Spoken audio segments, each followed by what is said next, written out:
एक और बड़ी खबर, सीएम भजनलाल शर्मा सीएमओ के लिए रवाना हो चुके हैं। बड़ी खबर ये सामने आ रही है, कुछ ही देर में सर्वदलीय बैठक रहने वाली है।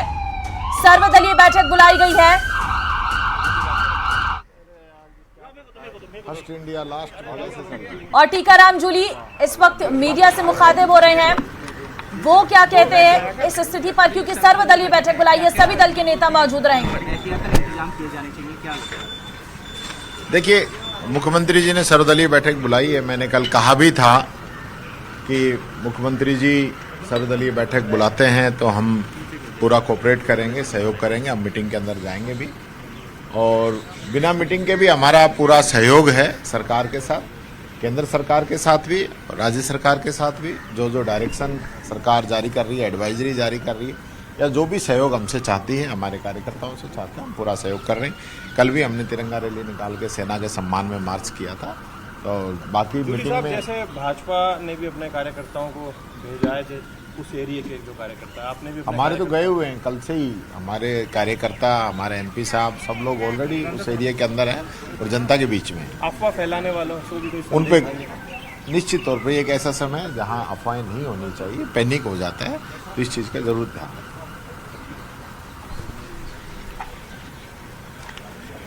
तो सुना आपने, टीकाराम जूली साफ कहते हुए नजर आते हैं कि अगर सर्वदलीय बैठक सरकार बुलाती है तो हम उसमें मौजूद रहेंगे। हमने पहली सरकार से कहा था, और आरएलडी विधायक सुभाष गर्ग भी इस वक्त सीएमओ पहुंच चुके हैं। यहाँ पर सभी दलों के नेताओं को बुलाया गया है। इस सर्वदलीय बैठक बेहद महत्वपूर्ण है क्योंकि सभी दलों की राय यहाँ पर ली जाएगी। और राजस्थान क्योंकि एक सीमावर्ती क्षेत्र यहाँ पर लगते हुए है, और जहाँ पर लगातार हलचल है, बाड़मेर, श्रीगंगानगर, जैसलमेर, यहाँ पर हाई अलर्ट कर दिया गया है। ऐसे में इन स्थितियों के बारे में सरकार क्या काम कर रही है, सरकार किस स्तर पर तैयारी कर रही है, इन सब विषयों पर चर्चा जो है वो विपक्ष के नेताओं के साथ भी की जाएगी। क्योंकि सभी दलों के नेता अगर एक साथ जुड़कर, मिलकर इस लड़ाई में अगर साथ देंगे तो कहीं ना कहीं एक ताकत जो है वो भारत की नजर आएगी। क्योंकि पाकिस्तान के हम देख रहे हैं, पाकिस्तान के संसद के भीतर क्या हालात है। वहां के सांसदों के द्वारा अलग अलग बयान जारी किए जा रहे हैं, जो अपने प्रधानमंत्री पर ही सवाल खड़े कर रहे हैं, उन्हें ही गीदड़ बता रहे हैं। तो उस दौरान अगर भारत में एकता का संदेश जा रहा है तो ये लड़ाई और मजबूत हो जाती है।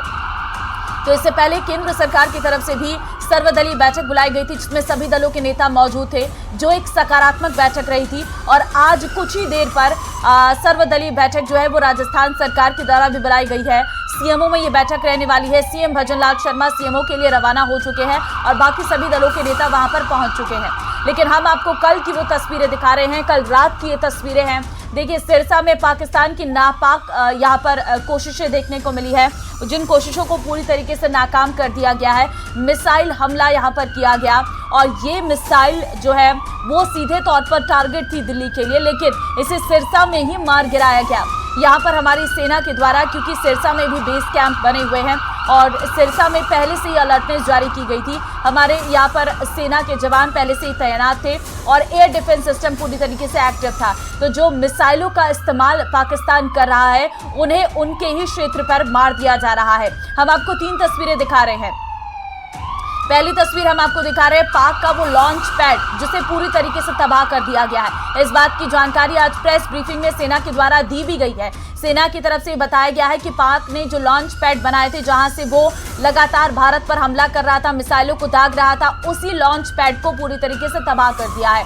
और जाहिर तौर पर लॉन्च पैड तबाह होने के बाद यहाँ पर भारी मात्रा में गोला बारूद था। इसी वजह से जो आग है वो साफ तौर पर धधकती हुई नजर आ रही है। जो धुआं है वो उठता हुआ नजर आ रहा है, और ये धुआं बता रहा है कि कितनी भारी संख्या में यहाँ पर पहले से इस लॉन्च पैड में पाकिस्तान ने अपने हथियार जमा किए हुए थे, अपना गोला बारूद जमा किया हुआ था। क्योंकि इसी लॉन्च पैड से पाकिस्तान लगातार भारत पर मिसाइलें दाग रहा था, ड्रोन से हमला कर रहा था। अभी इस लॉन्च पैड को पूरी तरीके से तबाह करके रख दिया है। पाकिस्तान ने ऐसे बहुत सारे लॉन्च पैड जो हैं वो बनाए हैं। हम आपको कुछ और तस्वीरें कल रात की दिखा रहे हैं। देखिए, जम्मू में बीएसएफ का ये मुख्यालय, जहां पर इस तरीके के ड्रोन की गतिविधि देखने को मिली थी। और जब ड्रोन उड़ता हुआ आसमान में नजर आएगा, देखिए ब्लैकआउट तो पूरी तरीके से किया गया है। ये इलाके जो संवेदनशील इलाके, बॉर्डर से लगते इलाके, यहाँ पर ब्लैकआउट है। अब जब ब्लैकआउट रहता है तो कुछ भी चीज अगर आसमान में नजर आएगी तो जाहिर तौर पर ड्रोन में तो हल्की लाइट रहती है, तो उसकी तस्वीरें जो है वो साफ हो जाती है। इसी वजह से जो है वॉर के दौरान ब्लैकआउट किया जाता है कि अगर हवा में कोई मिसाइल को दागा जा रहा है या कोई भी रॉकेट लॉन्च किया जा रहा है या कोई भी ड्रोन लॉन्च किया जा रहा है दुश्मन देश के द्वारा, तो उसकी वो साफ तौर पर नजर आए।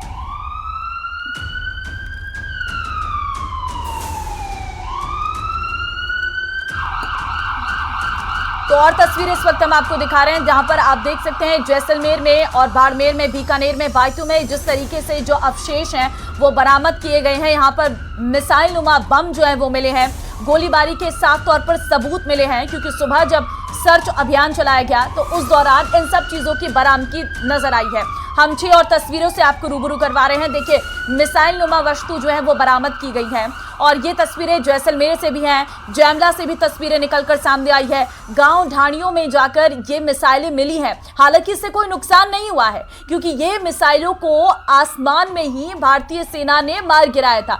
अब क्योंकि आसमान में अगर आप कोई मिसाइल गिराते हैं तो उसके अवशेष जो है वो नीचे मिलते हैं और यही नजर भी आ रहा है। गोलीबारी के सबूत नजर आ रहे हैं, क्योंकि कुछ खोखे, खाली खोखे भी बरामद किए गए हैं और मिसाइल नुमा वस्तु बायतू से भी बरामद की गई है। इसी के साथ ही बीकानेर की भी तस्वीरें हम आपको दिखा रहे हैं और बाड़मेर में भी ये गोली का एक राउंड जो है वो बरामद किया गया है। इसने नुकसान तो कोई पहुंचाया नहीं है, लेकिन हाँ, ये जरूर नजर आ रहा है कि पाकिस्तान किस तरीके से हमले की कोशिश कर रहा है। हालांकि उसकी हार का हर सबूत भारतीय सेना के पास है, लेकिन उसके बावजूद भी पाकिस्तान अपनी हार को कबूल करता हुआ नजर नहीं आ रहा है। वो अपने जितने भी ड्रोन फेंक रहा है भारत की तरफ, उन्हें आसमान में ही पूरी तरीके से खत्म किया जा रहा है, उसका कोई नुकसान नहीं हो रहा है। हालांकि जब कोई जंग होती है तो जाहिर तौर पर उसका कुछ असर नजर आता है, वही असर हम दिखा रहे हैं।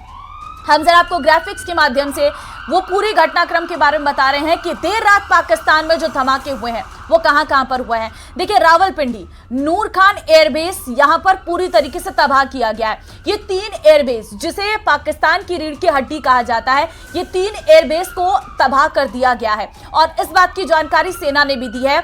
और दूसरा एयरबेस है रफीकी एयरबेस। ये बेहद महत्वपूर्ण एयरबेस है, जहां पर बड़े बड़े जो फाइटर जेट है वो पाकिस्तान के हैं, जो शोरकोट में है ये रफीकी एयरबेस। तीसरा एयरबेस है मुरीद एयरबेस। इस एयरबेस को भी बहुत महत्वपूर्ण माना जा रहा है। तो ये 3 एयरबेस जो है वो पूरी तरीके से तबाह कर दिए गए हैं। तो अब देखिए, पाकिस्तान ने पूरी रात सीमा पर गोलीबारी की। राजौरी में रात भर पाकिस्तान की ओर से हमला किया गया। जो रिहायशी इलाके हैं, जो मकान वहां पर है, उन्हें नुकसान पहुंचा है। राजौरी पाकिस्तान की नापाक हरकत यहां पर देखने को मिली है। हम आपको दिखाते हैं ग्राउंड जीरो से तस्वीरें कि किस तरीके से रिहायशी इलाकों में गोलीबारी के बाद का मंजर नजर आ रहा है, वहां पर मकानों को जो नुकसान पहुंचा है। पाकिस्तान की तरफ से एक बार फिर जोरदार शेलिंग की जा रही है। रात भर शेलिंग का सिलसिला जारी रहा और सुबह होते ही फिर से जो है वो पाकिस्तान की तरफ से शेल डाले जा रहे हैं और रिहायशी इलाकों को निशाना बनाया जा रहा है। राजौरी जिला के एक सरहद के करीब गांव में मौजूद हूँ। आवाज आपको साफ सुनाई दे रही है किस तरह से